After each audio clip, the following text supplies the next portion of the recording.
Bonjour, colonel Étienne Sesma. Bonjour. Vous êtes le premier directeur de l'enquête sur l'affaire Grégory. C'était il y a 40 ans. Et cette affaire ne cesse de hanter l'histoire judiciaire et le visage de ce petit enfant de 4 ans à peine passé, découvert dans les eaux de la Vologne. C'était donc le 16 octobre 1984. Vous étiez présent. Vous vous souvenez, comme si c'était hier, lorsque vous avez été appelé, lorsque vous allez découvrir le corps de ce petit garçon. Oui, absolument. Tout cela est toujours très très fort dans ma mémoire. Je me rappelle parfaitement du moment où on m'a appelé pour me dire qu'un enfant avait disparu dans la vallée de la Vologne, du côté de Bruyères, de l'Épange. Quand je me suis porté là-bas, et qu'en arrivant vers 20h30, au bout de quelques minutes, une demi-heure à peu près, eh bien, on nous annonçait qu'on avait retrouvé Grégory. J'ai pensé un moment que l'histoire allait s'arrêter là, parce qu'on n'imagine pas qu'un enfant puisse, comme ça, être enlevé et être assassiné.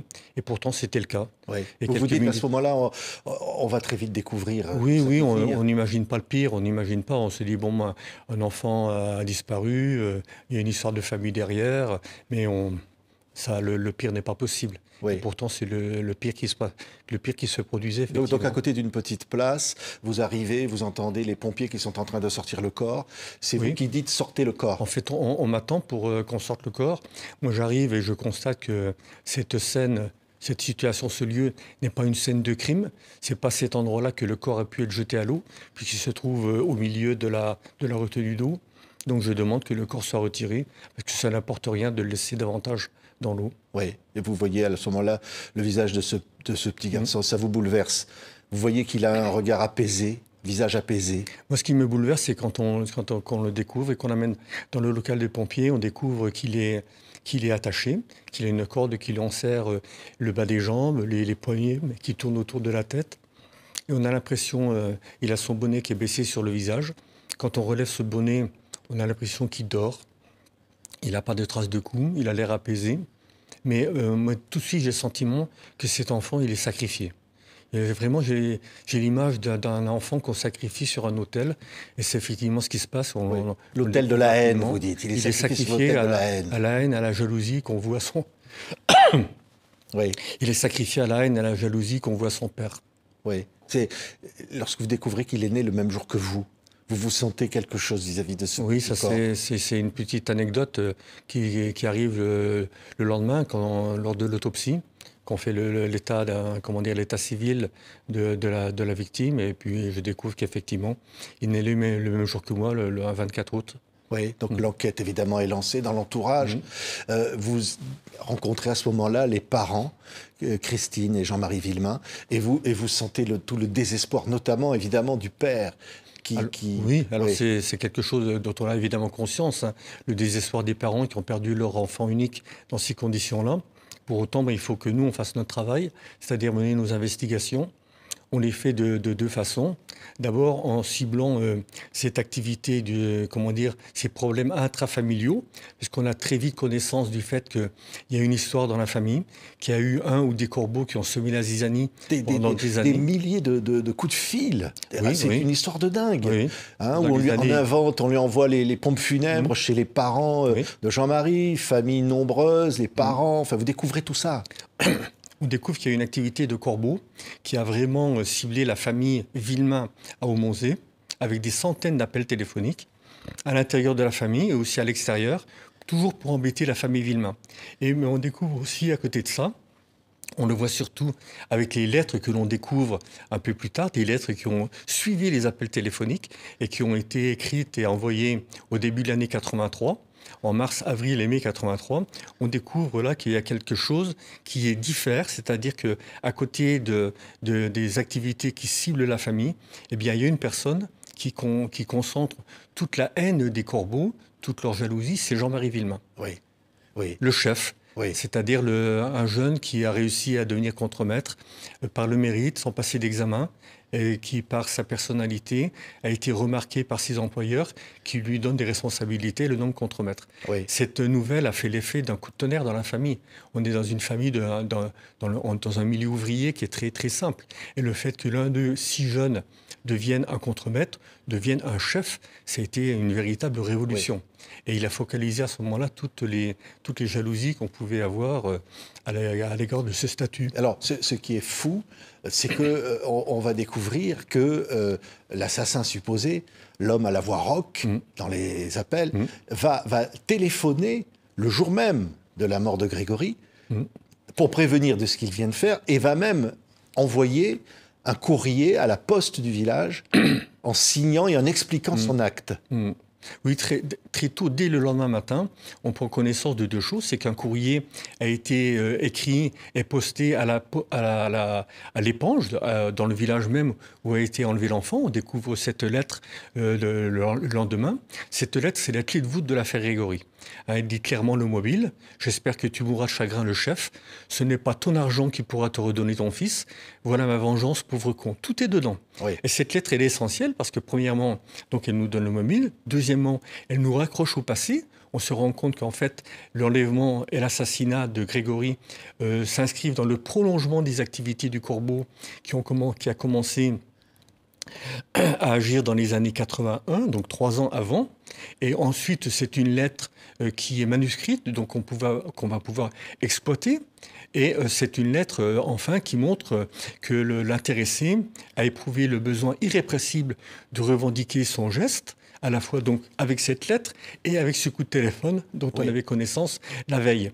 On voit que, ce faisant, les personnes prennent des risques énormes, laissent des indices derrière eux, et tout ça se déroule dans un créneau de temps très très court, parce que très vite aussi, on a, avec un témoin qui se manifeste dès le lendemain, Madame Guyot, on a la certitude que Grégory était dans l'eau à 17h45.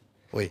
Donc on se rend compte que dans ce créneau de temps très court, entre 17h05 et 17h45, que tout s'est passé.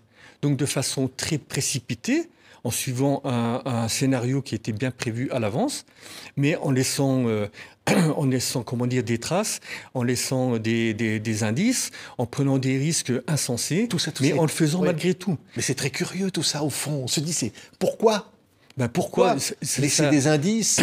Pourquoi signer de cette façon-là? Ça pose forcément la question du levier psychopathologique de l'affaire. Déjà, tuer un enfant en soi, c'est pas un geste rationnel. Mais là, on se rend compte que dans cette histoire, on est face à une espèce de comportement impulsif, dans une pulsion meurtrière, dans une fuite en avant meurtrière, incontrôlée. En laissant donc tout ça, la personne qui se comporte ainsi ne se contrôle pas.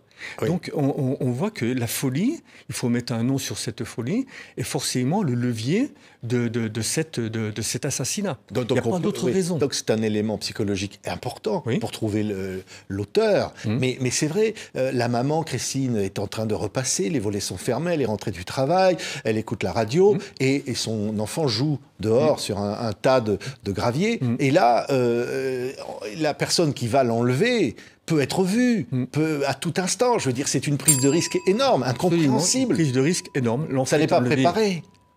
L'enfant est enlevé en plein jour. Nous, on voit que c'est un meurtre d'opportunité, un enlèvement d'opportunité. Il y a deux choses qu'il faut bien souligner pour comprendre les faits de cette époque. C'est que, premièrement, l'assassinat de Grégory ne peut pas avoir été programmé la veille, 1 heure avant, ou même 5 minutes avant. Il n'y a pas de téléphone portable à l'époque. Et deuxièmement, on ne peut pas se coordonner. Deuxièmement, il n'y a pas de téléphone portable. On ne peut pas se coordonner en direct à plusieurs personnes dans un créneau de temps aussi court. Donc, moi, si vous voulez, cette analyse des faits, qui, à mon avis, s'impose à nous, parce qu'on ne les invente pas, ils sont bien là. Cette lettre, ce coup de téléphone, on n'a pas l'enregistrement du coup de téléphone. Mais on ne peut pas douter qu'il ait été donné. On ne peut pas le douter. Parce que c'est Michel Villemain, à 17h35, qui alerte tout le monde. Comment pourrait-il avoir eu connaissance du fait que Grégory venait d'être enlevé? C'est impossible. Donc il y a bien un coup de téléphone qui lui a été donné et qui lui donne l'alerte. Oui. Donc on a bien cette lettre, ce coup de téléphone, l'endroit où Grégory a été jeté dans la Vologne, tout ça dans ce créneau de temps que l'on connaît, tout ça nous montre que, très certainement, à mes yeux, la personne qui a enlevé Grégory quelle qu'elle soit, est très certainement celle aussi qui l'a tuée. Oui. Alors, ce faisant, je m'inscris un petit peu en porte-à-faux avec, comment dire, les pistes actuelles qui travaillent sur les complicités. Moi, je le souhaiterais. Je sais que les complicités, elles sont intellectuellement attrayantes, parce qu'on sait qu'il y a plusieurs corbeaux qui ont agi dans les années 82-83. Donc, on pourrait trouver une certaine logique à ce qu'ils soient ensemble passés à l'acte. Mais il y a une certaine incompatibilité quand même. Oui. Comment imaginer que ces corbeaux, qui pendant 3 ans ont réussi à semer la zizanie par des centaines de coups de téléphone, par ces lettres, sans jamais avoir été suspectés, ni avoir été donc découverts, donc en prenant extrêmement de précautions, en étant très prudents, en étant très mesurés dans leur action, comment ces gens-là en arriveraient à déboucher, à dérouler un scénario aussi aléatoire? Oui, mais en même temps, les corbeaux, les voix, on entendait une voix de femme. Il y avait une voix d'homme à la voix rauque, je le disais, mais peut-être plus. Même, on a même pensé à un moment, peut-être 2 voix d'hommes. Oui, mais alors il faut bien différencier 2 choses. Il y a les activités du corbeau, certes, mais à côté de ça, il y a le meurtre de Grégory. On se rend compte qu'on n'est pas tout à fait dans le même registre. Les enjeux sont totalement différents. Jouer des corbeaux à plusieurs, passer des coups de téléphone, s'écrire, ça passe, c'est pas quelque chose qui est extrêmement grave. Hein. Oui. Mais là, on passe dans l'assassinat de sang-froid d'un enfant de 4 ans. Oui. Comprenez les enjeux, le registre le registre est différent. Qui va être empoisonné, tué et jeté dans l'eau encore vivant. Alors, on sait qu'il est inconscient, mais vivant quand il est jeté dans l'eau, c'est sûr. Comment il a été rendu inconscient? On a retrouvé une seringue d'insuline. Est-ce que ça a été utilisé? Il y avait des membres de la famille qui utilisaient, qui avaient de l'insuline. Dans la famille qui était diabétique et qui utilisait de l'insuline. Et l'infirmière nous a confirmé que cette seringue pouvait être compatible avec celle qui était utilisée dans la famille. Oui. Oui, donc il faut quand même il y a assassiner. On voit le visage de ce petit garçon. Il faut avoir quand même une haine. Alors, imaginez que plusieurs personnes aient pu s'entendre pour commettre ce crime sans que, 40 ans après, personne n'ait pu dire la vérité. Ça paraît fou. Ben oui, ça paraît fou si on imagine les complicités. Mais encore une fois, quand on regarde bien ces faits, quand on analyse notamment le levier psychopathologique du crime, sur lequel il faut mettre un nom, c'est pas la jalousie, c'est plus que ça, c'est l'envie. L'envie, c'est un sentiment qui est très très fort. C'est un levier d'agressivité et de haine qui est extrême. Quand vous en discutez avec des psychiatres, ils vous diront que c'est un sentiment intériorisé, très personnalisé, que l'on ne dévoile jamais et qui est un véritable, une véritable peste dans la tête de la personne qui en souffre, qui en est malade. Et il y a un moment, il y a une pression qui est telle qu'il faut un geste libératoire pour l'évacuer, cette pression. C'est ce qui s'est passé. Oui. Mais alors, il y a un personnage qui va apparaître, c'est Muriel Boll. Elle va témoigner, et c'est un témoignage qui va faire basculer finalement l'affaire. Elle va révéler que, d'abord, elle va mentir dans un premier temps sur une histoire de bus qu'elle n'a pas pris, et elle va révéler qu'en fait, elle était avec un monsieur qui s'appelle Bernard Laroche, le cousin de Jean-Marie Villemain, en voiture, ce jour-là. Alors, pour être plus précis, c'est pas elle qui fait basculer l'affaire. C'est pas elle qui nous donne le nom de Bernard Laroche. Ce sont les experts en écriture avec lesquels on travaille. On travaille depuis une dizaine de jours avec une personne qui s'appelle Madame Jacquin Keller, qui est experte en écriture à Strasbourg, dont la réputation est connue pour être la meilleure experte en écriture à l'époque en France. Elle travaillait avec des Suisses, les Allemands. C'est avec elle qu'on travaille. On lui apporte tous les jours les dictées des personnes que l'on a entendues. Et là, elle dispose de toutes les lettres du corbeau, des lettres authentiques, et tous les jours, elle compare. Et c'est elle qui, un jour, nous appelle en nous disant « Je crois qu'on a identifié l'auteur des lettres ». Alors, de qui il s'agit? C'est une personne qui s'appelle Bernard Laroche. C'est elle qui... Elle n'en est pas sûre à 100% non plus. Alors, elle est catégorique dans son travail. Et après, son travail est confirmé par une autre expertise. C'est sûr qu'après, il y aura d'autres contre-expertises qui vont dire le contraire et tout. Mais elle, quand elle travaille, elle est exempte de toute pression. C'est vraiment elle qui nous donne le nom. Et alors, il y a même sur la dernière lettre de revendication du crime, celle-là qui dit, voilà, j'ai tué... On trouve un foulage. C'est-à-dire qu'au fond, la personne a pu écrire sur plusieurs enveloppes, sur un bloc, de papier et qu'on retrouve finalement la marque des crimes précédents, Oui, avec c'est ça. peut-être la signature de l'auteur. C'est ça, on retrouve en foulage un L et un B qui correspondent à la signature de Bernard Laroche. Ça a été vu, ça a été pris en photo même par des Allemands à l'époque. Le problème, c'est que le support a été abîmé. Il a été, badigeonné de poudre noire par nos techniciens qui étaient insuffisamment formés à l'époque pour essayer de trouver des empreintes digitales. Et on a du mal donc à révéler ce foulage. Pourtant, les Allemands ont travaillé là-dessus. Ils ont réussi à le révéler. Il y a eu des photos qui ont été prises, mais ces photos ont disparu dans la procédure en 1986. Oui. Je ne sais pas dans quelles circonstances elles ont disparu. Mais c'est vrai que ce foulage, qui aurait pu être un des éléments clés pour avancer dans l'identification du corbeau meurtrier, eh bien, n'était plus vraiment exploitable. Mais vous allez faire une perquisition au domicile de Bernard Laroche. Oui, bien sûr. Et là, vous n'allez rien trouver de probant, si ce n'est... Écoutez ça, écoutez cette... Chef, un petit verre, on a soif. Chef, un petit verre, on a soif. Cette chanson-là, c'est une chanson, c'est le premier message du corbeau, message par téléphone. On entend cette chanson. Chef, un petit verre, on a soif. Chef. Et on l'entend en fond, derrière la voix du corbeau qui va donc être l'assassin du petit Grégory. Et lorsque vous allez chez Bernard Laroche, vous allez découvrir une cassette. Et il y a, sur cette cassette, ça. Cette chanson. Ouais. Il n'y avait pas de courant d'air. Et ça, vous dites, c'est un élément de déterminant. Mais on a retrouvé également une longue vue. On a retrouvé, il y a plusieurs indices qui nous permettaient de resserrer un peu nos investigations sur lui. Mais pour autant, moi je regrette que ces perquisitions, on les fait trop rapidement. Ouais. On l'a fait de façon un peu hâtive. On avait le sentiment qu'on n'en avait pas besoin parce qu'on avait suffisamment d'éléments à côté de ça entre les expertises en écriture, le témoignage de Muriel, recoupé par des dizaines d'autres personnes. Et tout ça nous permettait vraiment d'avoir un dossier solide contre lui. Ajouter à ça le fait que, premièrement, il avait le profil de la personne qu'on cherchait et deuxièmement, il n'avait pas de mobile.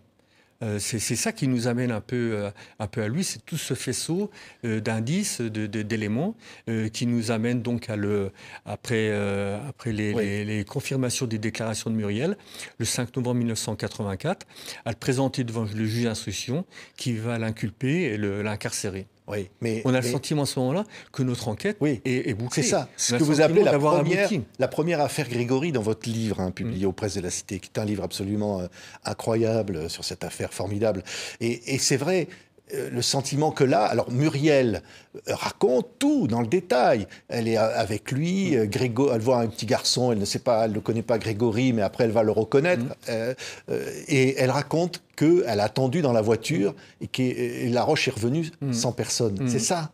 Alors, elle ne raconte pas tout de manière détaillée. Par exemple, elle ne nous dit pas j'ai vu Bernard prendre un papier à lettres, écrire quelque chose. Elle ne nous dit pas je l'ai vu sortir une bobine de cordelette du vide-poche. Elle ne dit pas ça. Elle nous raconte certaines choses. Elle nous dit qu'elle était avec lui, qu'il est venu la chercher à la sortie du collège. Et qu'ensemble, ils sont partis dans un village. Il s'est un moment arrêté.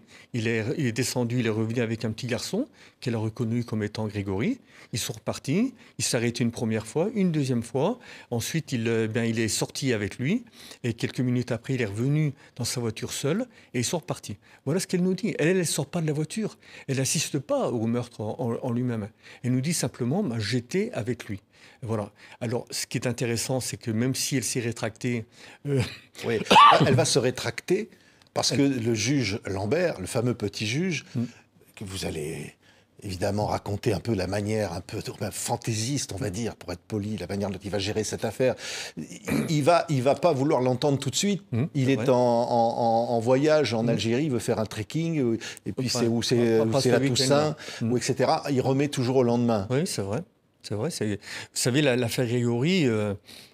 Objectivement, je ne veux pas accabler quelqu'un qui est mort, parce qu'il s'est suicidé de manière dramatique en 2017, on le sait, Jean-Michel Lambert.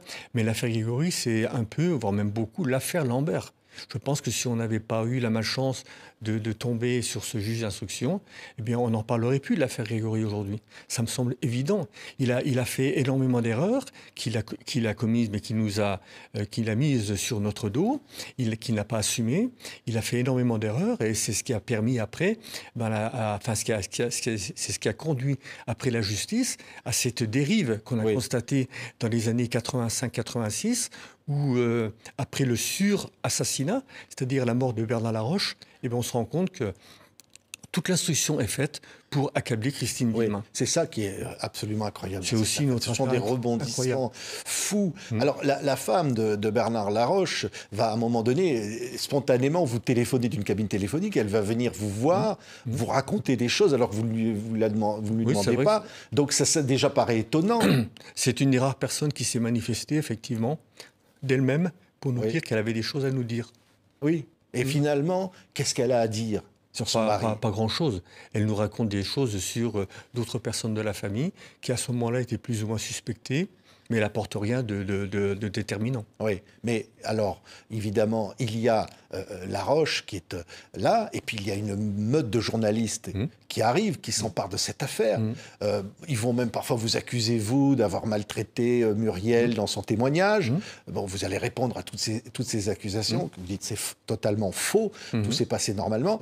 Et puis, il va y avoir, vous venez d'y faire allusion, eh bien, la vengeance de Jean-Marie Villemin qui va abattre... a tenté d'abord d'abattre une première fois avec un autre journaliste, Jean Kerr, qui va leur dissuader, et puis finalement va passer à l'acte une deuxième fois, alors que même le juge Lambert avait pu être prévenu de ça, n'avait pas pris ça au sérieux, personne n'avait pris ça au sérieux. C'est vrai. Et c'est ce qui fait qu'aujourd'hui, 40 ans après, eh ben, on se retrouve dans cette difficulté, dans cette impasse. La justice, elle se trouve embêtée parce que la personne qu'elle désigne comme étant le personnage central de cette affaire, la personne qui a enlevé Grégory, ben, cette personne est décédée. Donc, comme l'action publique est éteinte à son encontre, la justice se retrouve obligée d'imaginer des complicités pour continuer d'avancer. Sinon, elle arrête là. Tout le problème de l'affaire Grégory, si on en parle encore 40 ans plus tard, c'est la mort de Bernard Laroche qui en est la cause. Oui, mais vous dites, colonel, c'est la même personne qui a enlevé et finalement tué Grégory, une seule et même personne, c'est ça que vous dites ? À mon sens, oui. À mon sens, quand on analyse les faits qui se sont passés le 16 octobre, de façon, dans un créneau très court de 40 minutes, en laissant ses traces, en éprouvant ce besoin irrépressible de revendiquer le geste, par le coup de téléphone, par la lettre, en prenant d'énormes risques, on se rend compte qu'il y a, encore une fois, une action qui est une pulsion, qui est une folie meurtrière qui se met en marche, qui est dans une espèce de fuite en avant dans l'assassinat. Et pour moi, seule une personne, toute seule, autonome, peut avoir accompli ça. Indépendamment du levier psychologique qui est derrière, qui nous aide à comprendre les choses. On n'est pas fou à plusieurs. On n'est pas fou à plusieurs. La thèse de la complicité, je suis encore une fois désolé de le dire, parce que j'espère quand même que la justice va réussir à apporter... la deuxième clé à l'affaire Grégory. Elle va réussir à apporter une réponse finale à cette affaire. C'est ce qu'on attend tous. On espère tous que la justice arrive à clôturer ce dossier en désignant quelqu'un. Ceci dit, pour moi, c'est une gageure. C'est très, très compliqué. Et en même temps, vous dites, la personne qui a enlevé Grégory, de manière certaine, c'est Bernard Laroche. Non, je ne le dis pas, je le rappelle. C'est la justice qui le dit. C'est pas moi qui l'affirme. La justice, en 1993, à l'issue de l'arrêt du président Martin, qui a succédé au président Simon, ben dans cet arrêt, il est clairement dit que, premièrement, Christine Villemin est à 100% innocente, aucune charge n'est retenue contre elle, mais à côté de ça, le magistrat, il écrit... Bien que l'intéressé soit décédé, il existe à l'encontre de Bernard Laroche des charges très sérieuses d'avoir enlevé Grégory. Donc en langage juridique, ça veut dire, nous pensons que c'est bien Bernard Laroche qui a enlevé Grégory. Cette position, elle est réaffirmée en 2017. En 2017, les magistrats à Dijon disposent du rapport Anacrime de la gendarmerie, un rapport de 600 pages qui termine clairement par cette conclusion. Grégory a été enlevé par Bernard Laroche, accompagné de Muriel. Qui n'a pas assisté, Muriel n'a pas assisté. Elle n'a pas assisté au meurtre proprement dit, mais elle était là pour l'enlèvement. Oui. Alors, ce qui est tout à fait important, colonel, c'est qu'il va y avoir, dans cette affaire, on va dire, des perditions. Hein. Vous l'avez dit, on va accuser Christine Villemain d'infanticide, d'avoir tué son propre fils qu'elle aimait. Et cette folie-là va s'emparer de la justice avec aussi l'armada journalistique, Absolument. la pression qui va se passer autour. Et vous allez être pris là au milieu, qu'à un moment donné même, la vengeance de Jean-Marie Villemain qui tue Bernard Laroche, on va même vous accuser, vous, d'en avoir été l'instigateur. Oui, c'est vrai. Parce qu'il fallait à un moment tout faire pour dénigrer notre travail, pour nous discréditer, pour nous déshonorer.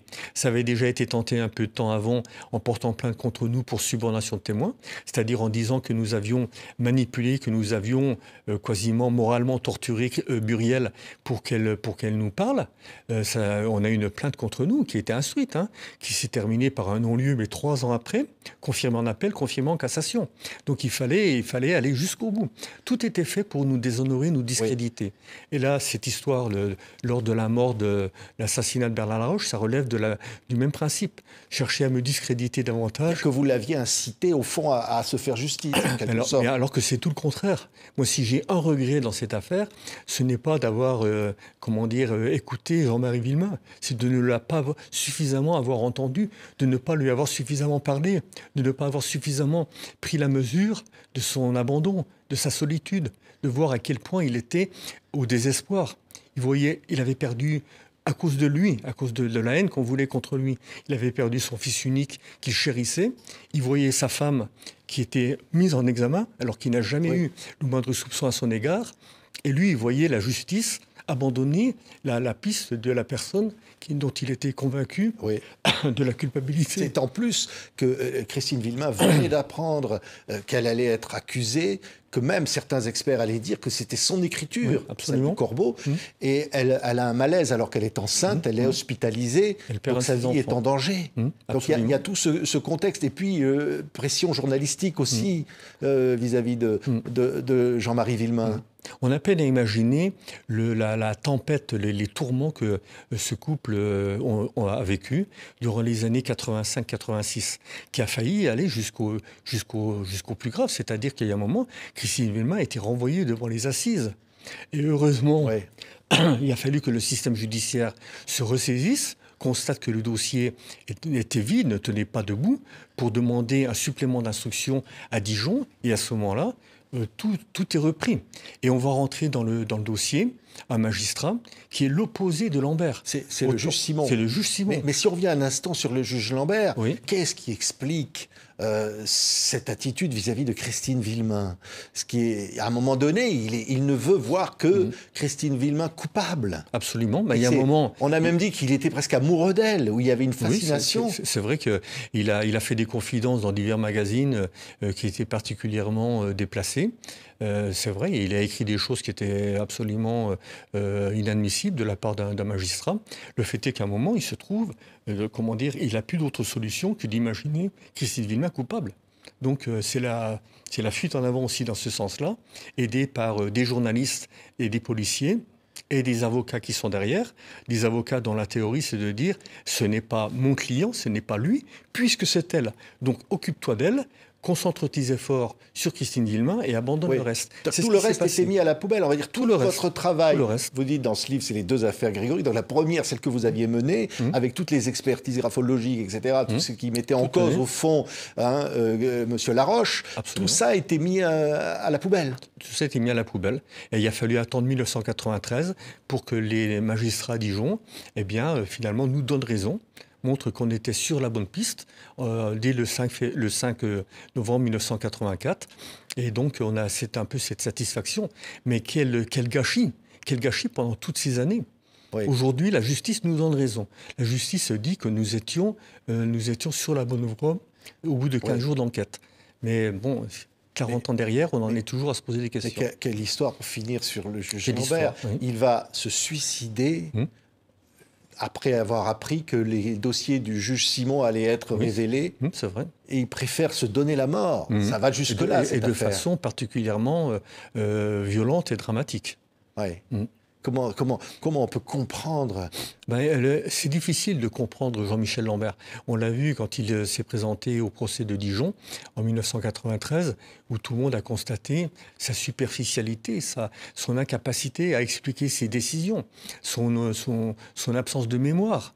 Ça a été quelque chose de phénoménal. Et à côté de ça, quand on voit que ce magistrat, aussitôt son affaire terminée, il s'est empressé d'écrire un livre pour faire parler de lui, il a quitté la magistrature, il espérait faire une carrière dans le journalisme. On se rend compte qu'il y a une faille. Il aime la gloire, il est très narcissique. C'est pour ça, raconter exactement. la reconstitution de l'assassinat de Bernard Laroche par Jean-Marie Villemain, et il se comporte, dites-vous, comme un metteur en scène devant les photographes. C'est vrai. C'est vrai. C'est vrai, absolument. Lorsque, évidemment, tout ça est raconté, on dit, mais qui était Bernard Laroche, au fond? Qu'est-ce qui pourrait, vous dites, le profil du tueur est nécessairement une sorte de fou, psychopathe. Est-ce que Bernard Laroche pourrait coller à ça? Alors, vous racontez des choses qu'on ne savait pas forcément, que Bernard Laroche est né, sa mère est morte en lui donnant la vie. Il y a, dans cette famille, beaucoup, on parle de bâtards, on parle et ça, c'est une chose qui revient. Il y a plusieurs bâtards qualifiés comme tels par les membres de la famille ou du clan. Oui, à une époque, vraiment, les corbeaux sont focalisés sur les histoires de famille, réelles ou supposées. Donc, c'est vraiment au Monzé que tout est concentré. On cible les grands-parents Villemain, Monique et Albert. C'est eux qui reçoivent le maximum de coups de téléphone. C'est autour d'eux que vraiment tout se concentre sur eux. Mais à côté de ça, après, on voit l'évolution des activités du Corbeau vers Jean-Marie Villemain. Oui, mais au départ, ce sont des histoires de famille qui sont des histoires de famille. Alors, bâtard, ça veut dire qu'il y avait un premier enfant qui est né, qui était d'un autre père, et puis ensuite, il y a un autre enfant de cette famille, c'est ce que Michel, les Corbeaux veulent dire, qui est plus faible que les autres, qui est très proche de Bernard Laroche. Effectivement. Et il lui dit c'est presque son frère de lait, et qui lui-même est aussi qualifié de bâtard. Oui, ce sont des arguments qui sont faits pour monter les gens les uns contre les autres. C'était ça la volonté des Corbeaux. C'était vraiment créer la zizanie dans la famille, amener à ce que chacun soupçonne l'autre et donc créer une situation de tension et de division extrême. Oui. Au fond, on va se dire, colonel Étienne Sesma. Vous connaissez bien le dossier, une citation. Lorsqu'il y a, et vous le dites, un seul auteur, est-ce que les autres auraient pu être totalement à l'écart? Est-ce qu'aujourd'hui, on va dire, si cet auteur est mort, est-ce que des gens vivants savent ce qui s'est passé aujourd'hui? Alors certainement qu'il y a des gens qui en savent plus sur les activités du Corbeau, qui a été Corbeau et pourquoi et comment. Ça, c'est une chose. Mais pour ce qui concerne le meurtre, c'est pas évident. S'il y a quelqu'un qui a au fond de lui-même un gène, enfin un problème pathologique grave, quasiment une maladie psychopathologique qui l'amène à imaginer la mort d'un enfant, il n'est pas dit que ce soit partagé. Il n'est pas dit que, au contraire, les gens qui sont envieux ne partagent pas leurs sentiments. Les psychiatres le disent, c'est extrêmement difficile de mettre un doigt sur l'envie quand quelqu'un éprouve ce sentiment. Mais cette affaire est folle, parce qu'on parlait du juge Simon, qui va faire un travail remarquable, qui va reprendre le dossier, toutes les erreurs du juge Lambert au départ, qui va aller même jusqu'au bout lui-même, jusqu'à presque mourir. Il va y laisser sa vie, Il va y laisser sa vie, lui aussi. C'est vrai. C'est vrai. Et le juge, le président Simon, quel grand homme. C'est lui qui sauve la justice. C'est lui qui nous sauve tous. Parce que cette affaire aurait pu très bien, si ça avait été un autre magistrat moins courageux, peut-être que l'affaire serait partie vers un petit juge d'instruction qui aurait mené ça comme il le pouvait. Mais le président Simon, lui, s'est senti investi d'une mission qui était celle de prendre en compte le niveau excusez-moi. Le président Simon s'est senti investi d'une mission pour reprendre tout le dossier, compte tenu des enjeux qu'il y avait, compte tenu de la gravité de la situation. Il a réentendu, il a fait tout le travail qui n'avait pas été fait. et effectivement, voilà, il relève ce niveau de la justice. Mais il la sauve. Le mal. Et là, les époux Villemain, Jean-Marie et Christine, vous avez gardé un contact avec eux? Depuis, après le procès de 93, j'ai repris contact avec eux. Vous savez, j'avais eu beaucoup de contacts avec eux au moment de l'enquête. En 1984, j'avais passé de longs moments avec eux parce qu'il fallait qu'on comprenne qui, dans leur entourage, familial, social, professionnel, pouvait leur en vouloir à ce point-là. Sachant que les experts nous disaient, attention, un corbeau, c'est jamais la personne que l'on imagine, qui est ouvertement agressive à votre égard, qui agit. Un corbeau, c'est toujours quelqu'un qui a une double personnalité. Devant, il présente toutes les apparences de la bienveillance, de la compréhension, voire même de la générosité, et derrière, il agit. Le corbeau, il y a un côté un peu... C'est un côté un peu Dr. Jekyll et Mr. Hyde. Donc il fallait qu'on comprenne qui, dans leur entourage, même si ces personnes leur faisaient des grands sourires, qui pouvait leur en vouloir à ce point-là. Donc il faut qu'ils ne puissent pas imaginer qui pouvait leur en vouloir à ce point. Voilà, c'est ça, et c'est ce qu'il fallait essayer de trouver. Et donc j'ai passé de longs moments avec eux à discuter. C'était un moment qui était assez terrible parce que Christine Villemain était complètement abattue, elle était complètement ailleurs. J'ai beaucoup discuté avec Jean-Marie. Donc moi j'ai toujours eu beaucoup de compassion pour eux, beaucoup de compréhension, beaucoup d'empathie et de compréhension. Et aujourd'hui, comment sont-ils ? Aujourd'hui, ils continuent de se battre. Hein. Ils ont réussi à refaire leur vie, ils ont réussi à se reconstruire, ils ont réussi à sortir de la tempête. En étant aussi, aussi indemnes que possible, malgré tout ce qu'ils ont vécu. Faut reconnaître que leur couple force l'admiration. Ouais. Aujourd'hui, ils ont eu 3 enfants, ils sont grands-parents, ils continuent de se battre parce qu'ils veulent absolument la vérité pour leur fils et pour eux-mêmes. Et je pense que nous leur devons cette vérité. Moi, je me bats pour ça. Je me bats pour Grégory, je me bats pour ses parents. Je veux que tout soit fait pour qu'on approche enfin cette vérité qui fuit depuis tant d'années. Oui. Est-ce que Jean-Marie Villemain est convaincu qu'il a tué l'assassin de son fils ? Je ne sais pas. Peut-être que oui, je sais pas exactement. Oui.